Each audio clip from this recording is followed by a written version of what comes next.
The earliest mention of baseball was in 1971 from an ordinance that stated that the sport couldn't be played within 80 yards of the town hall.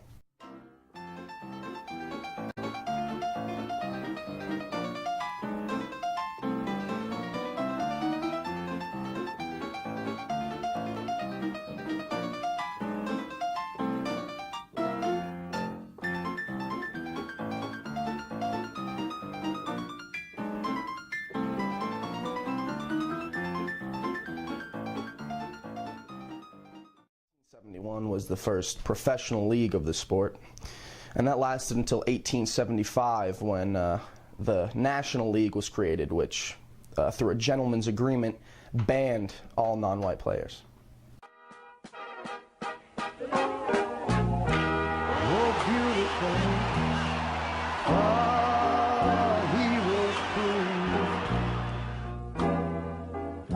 In liberating strife,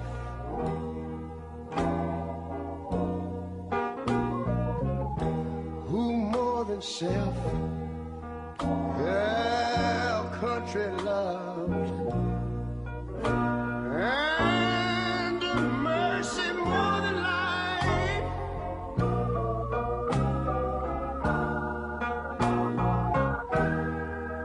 America, America. 1947, Jackie Robinson became the first black player in the National League, while Larry Doby became the first black player in the American League. Most hated man in the world. There was no one else who could comprehend his loneliness, his isolation.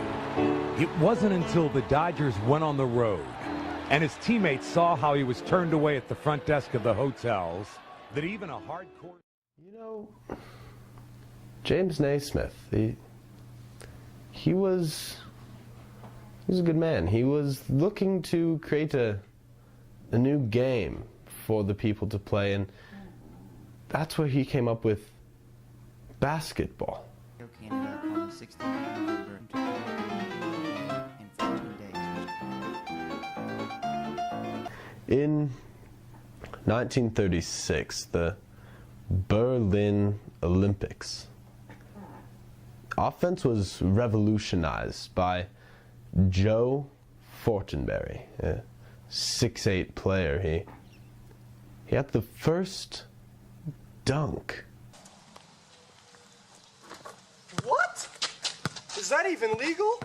Here comes a ready or not. Here comes the boys for the sound. Here comes a ready or not. How you like me now? I say we rep the South. So what you talking about? I'm not running out my mouth. I know this without a doubt. Cause if you know these streets, then these streets know you. And when it's time to handle business. As the civil rights movement began, Chuck Cooper, Earl Lloyd, and Nat Clifton became the first African-American NBA players. And, you know, this revolutionized the game. That it was all white, and clearly a new era was beginning. 1955, Rosa Parks decided to have a bus boycott and stay in her seat.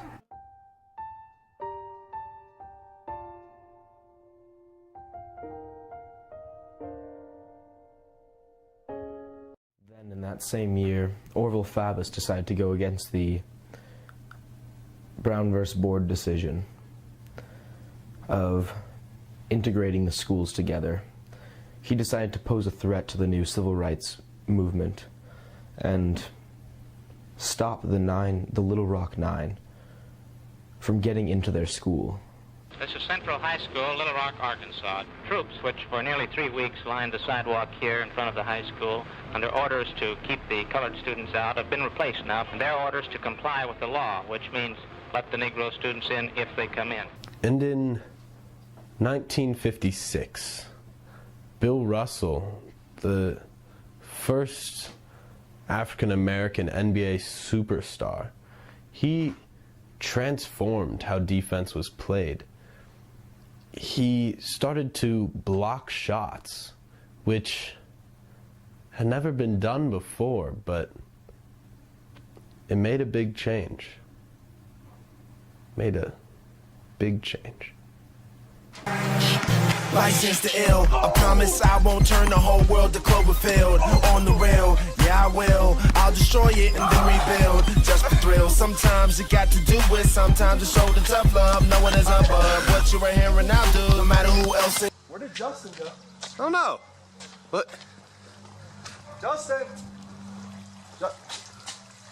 Oh, poor little guy. And then Martin Luther King, in 1963, was arrested and jailed in Birmingham. He decided to compose a letter that he sent to the general population about disobedience to the police force. And after his time in Birmingham jail, he decided to give a speech on how to fill up the jails. The activities which have taken place in Birmingham over the last few days, to my mind, mark the nonviolent movement coming of age. This is the first time in the history of our struggle that we have been able literally to fill the jails. This newfound disobedience from civil rights activists prompted very excessive force that was used by police officers. It's a hard time in the history of the United States, but at this point it was far apparent that all white simply was not all right. Then on February 21st of 1965, a great tragedy happened. Malcolm X was shot and killed.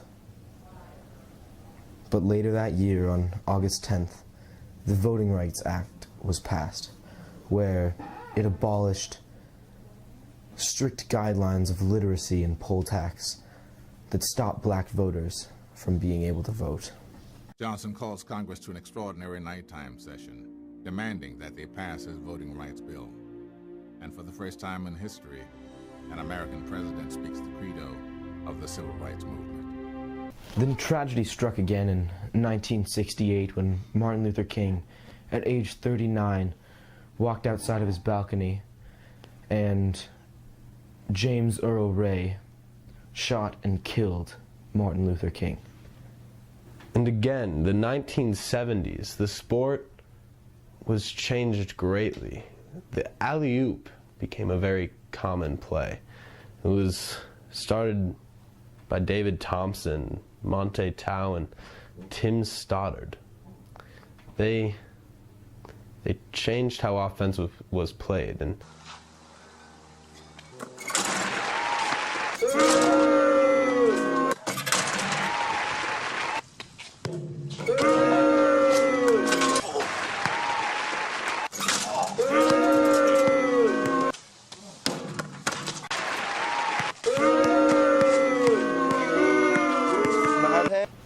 And the civil rights movement affected the sports today even. I mean, the majority of both baseball and basketball players are of a minority race in the United States. And in recent events, Donald Sterling, the owner of the Los Angeles Clippers, he made racial comments and this caused an outburst from the people. And they're now forcing him to sell and fined him $2.5 million.